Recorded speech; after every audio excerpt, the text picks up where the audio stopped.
ಬಹುಜನ voice news ಇಂದಿನ Bengaluru top 5 ಸುದ್ದಿಗಳು. ಬೆಂಗಳೂರು ನಗರಪಾಲಿಕೆ ಚುನಾವಣೆ ಡಿಸೆಂಬರ್ 31 ರೊಳಗೆ supreme court of India, greater Bengaluru authority (GBA) ವ್ಯಾಪ್ತಿಯ 5 ನಗರಪಾಲಿಕೆಗಳ ಚುನಾವಣೆಗಳನ್ನು 2026ರ ಡಿಸೆಂಬರ್ 31 ರೊಳಗೆ ನಡೆಸುವಂತೆ ಗಡುವು ವಿಸ್ತರಿಸಿದೆ.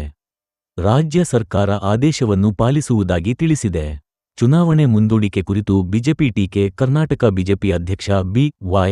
ವಿಜಯೇಂದ್ರ, ಕಾಂಗ್ರೆಸ್ ಸರ್ಕಾರ ಸೋಲಿನ ಭೀತಿಯಿಂದ ಜಿಬಿಎ ಚುನಾವಣೆ ಮುಂದೂಡಿಸಿದೆ ಎಂದು ಆರೋಪಿಸಿದ್ದಾರೆ. ಈ ವಿಚಾರ ರಾಜಕೀಯ ಚರ್ಚೆಗೆ ಕಾರಣವಾಗಿದೆ. ಅಗ್ನಿ ಸುರಕ್ಷತೆ ಇಲ್ಲದ ಕಟ್ಟಡಗಳ ವಿರುದ್ಧ ಕಠಿಣ ಕ್ರಮದ ಎಚ್ಚರಿಕೆ. ಜಿಬಿಎ ಮುಖ್ಯಸ್ಥರು ಅಗ್ನಿ ಸುರಕ್ಷತಾ ವ್ಯವಸ್ಥೆ ಇಲ್ಲದ ಕಟ್ಟಡಗಳ ವಿರುದ್ಧ ಕ್ರಿಮಿನಲ್ ಪ್ರಕರಣ ದಾಖಲಿಸುವ ಎಚ್ಚರಿಕೆ ನೀಡಿದ್ದಾರೆ. ಹೊಸ ವೈಟ್ ಟಾಪಿಂಗ್ ರಸ್ತೆಗಳಲ್ಲಿ ಅಗ್ನಿಶಾಮಕ ಹೈಡ್ರೆಂಟ್ಗಳನ್ನು ಅಳವಡಿಸಲು ಅಧಿಕಾರಿಗಳಿಗೆ ಸೂಚಿಸಲಾಗಿದೆ. ಬನ್ನೇರುಘಟ್ಟ ರಸ್ತೆಯಲ್ಲಿ ಸ್ವಚ್ಛತಾ ಅಭಿಯಾನ. ಸ್ವಯಂ ಸೇವಕರು ಮತ್ತು ನಗರ ಆಡಳಿತ ಸಿಬ್ಬಂದಿ ಸೇರಿ ಬ್ಯಾನರ್ ಘಟ್ಟ ರಸ್ತೆಯ ಒಂದು ಭಾಗದಲ್ಲಿ ಕಸ ತೆರವು, ಹಸಿರೀಕರಣ ಮತ್ತು ಸೌಂದರೀಕರಣ ಕಾರ್ಯ ನಡೆಸಿದರು. ಈ ಅಭಿಯಾನಕ್ಕೆ ನಾಗರಿಕರಿಂದ ಉತ್ತಮ ಸ್ಪಂದನೆ ವ್ಯಕ್ತವಾಗಿದೆ. ಬೆಂಗಳೂರಿನಲ್ಲಿ ಬಿಸಿಲಿನ ತೀವ್ರತೆ ಮುಂದುವರಿಕೆ. ಮುಂಗಾರು ಅವಧಿಯಲ್ಲಿದ್ದರೂ ನಗರದಲ್ಲಿ ಸಾಮಾನ್ಯಕ್ಕಿಂತ ಹೆಚ್ಚಿನ ಉಷ್ಣಾಂಶ ದಾಖಲಾಗುತ್ತಿದೆ.